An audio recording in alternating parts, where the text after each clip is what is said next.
From the Tao Te Ching, verse 34. Choices. Which do you value more, your wealth or your wellness? Which is more harmful, to lead or to lose? The greater is your attachment. The more bereft is your release. The more you hoard, the less is left to enjoy. Those on the path to the great integrity flow without forcing, leaving no space for disasters.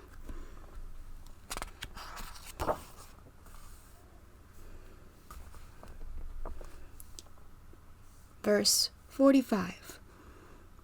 Illusion and reality.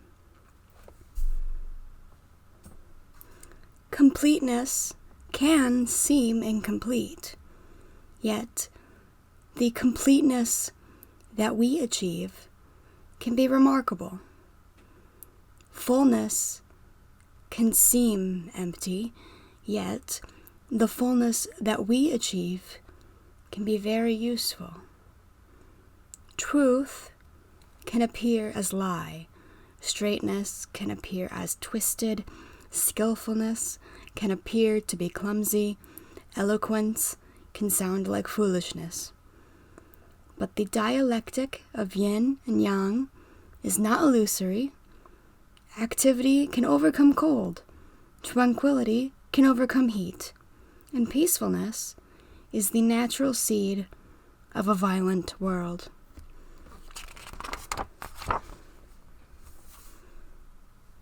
Verse 46. Enough is enough. When the great integrity permeated our lives, freely galloping horses fertilized the fields. When the great integrity was lost, war horses were bred in the countryside. There is no greater calamity than acquisitiveness racing out of control. Only those who know when enough is enough can ever have enough.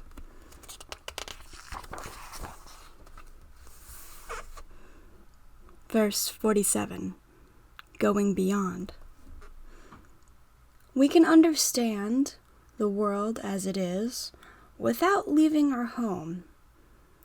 We can understand the world as it might be without peering dreamily out our window. The further we go, the less we know. Wise people understand the 10,000 things without going to each one. They know them without having to look at each one, and they transform all without acting on each one.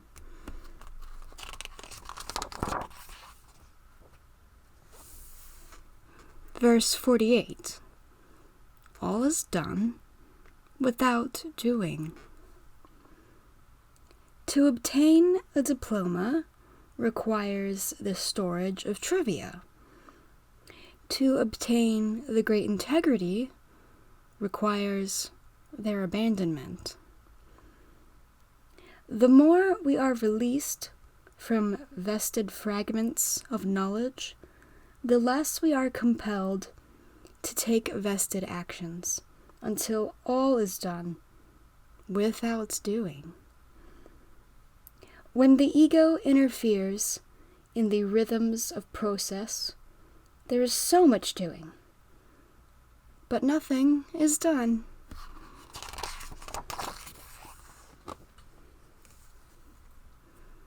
Verse 49.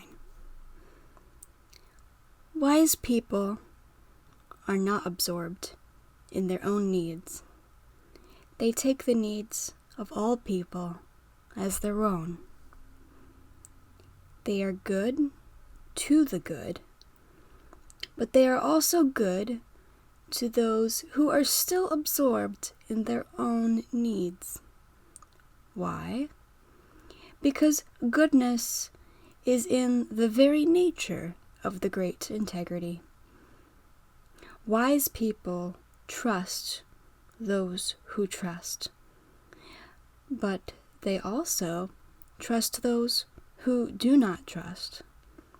Why? Because trusting is the very nature of the great integrity. Wise people merge with all others rather than stand apart judgmentally. In this way, all begin to open their ears and hearts, more prepared to return to the innocence of childhood.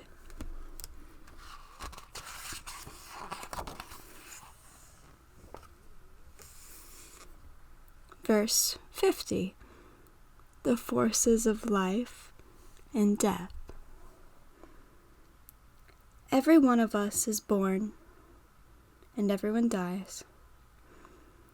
However, 3 of every 10 seemed to be born to live, 3 seem to be born to die, and 3 live lifefully or deathfully according to their chosen lifestyles. But only 1 in 10 seems to survive all dangers. When walking through the jungle, she never fears the rhinoceros, because there seems to be no place in her to butt his horns. She never fears the tiger, because there seems to be no place to sink his claws. And she never fears weapons, because there seems to be no place their steel can penetrate. This is the fulfilled person of the great integrity, who leaves no space in life for premature death.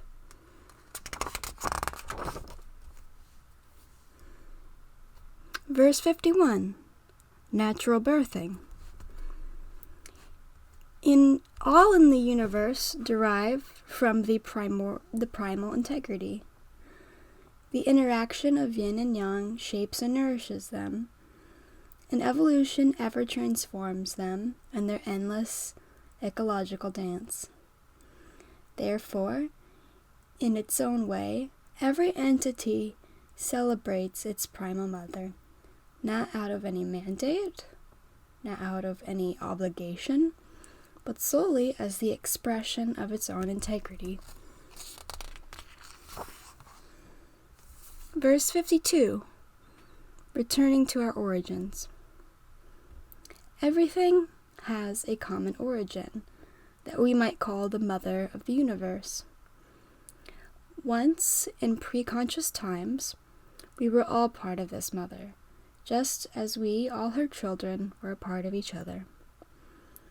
This was when we were all umbilically still attached to the great integrity. Some thousands of years ago, our species alone issued a declaration of independence from our mother. Now it is the time to reunite with her. Thereafter, we will never any more suffer the 10,000 miseries that only we human beings have acquired. Block all the loopholes, shut all the doors to the old temptations, and we will never again feel deprived. If we crawl through the loopholes, if we race through the gate back to the 10,000 addictions, then we will never be fulfilled. How shall we know the great integrity? When our insights proliferate even in the smallest matters? When our strength is boundless, even while after yielding?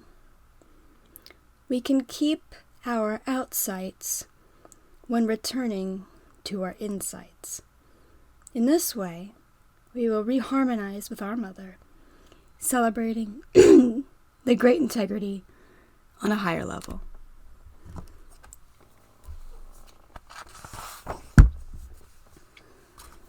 Verse 53, not yet on the way. Those who have the smallest grain of wisdom would want to walk the simple path of the great integrity. Their only fear would be to go astray. Indeed, there is a good reason to fear when most of the world is piled into 2 wagons racing towards each other on a single-lane road. In one overcrowded wagon is the vast majority who live in weedy fields with empty granaries. In the other wagon are those whose garments are opulently embroidered. They gorge themselves on rich foods far beyond their appetites, and guzzle their inebriating drinks far beyond their thirst. They accumulate wealth even beyond their avaricious cravings, while armed to the teeth against their starving neighbors. Surely such thievish degradation couldn't be the way to the great integration. Verse 54. The whole is in each part. Whatever is planted deeply is not easily uprooted. Whatever is embraced sincerely does not crave escape. Ever since we lost our intuition as our main guide in life, these virtues have had to be consciously cultivated to survive. Cultivate them in yourself, and they will be genuine. Cultivate them in your family, and they will surely flourish. Cultivate them in your community, and they will be long-lasting. Cultivate them in your country, and they will be widely propagated. Cultivate them in the world, and they will certainly become universal. In this way, you will know others by what you do yourself. You will know families by what you contribute as a family. And you will know the world by what you do as a planetary citizen. How do we know all this? Because we know that each part is in the whole, and the whole is in each part. Verse 55. The promises of the great integrity. When we live in complete integrity, we will be innocent, like newborn babies. Wasps and scorpions will not sting us. Wild beasts will not maul us. Birds of prey will not seize us. Our bones will be pliable, our sinews soft, yet our grip will be firm. Even before we have known conjugality, our sexuality will be easily aroused because we will be so virile. We'll sing all day long without becoming hoarse because we'll be in full harmony. To be in harmony is to live in the great integrity. To live in the great integrity is the ultimate wisdom. However, to interfere with nature is to seek control. To seek control is to create distress. To create distress produces exhaustion. All these negations of the great integrity also negate life and its longevity.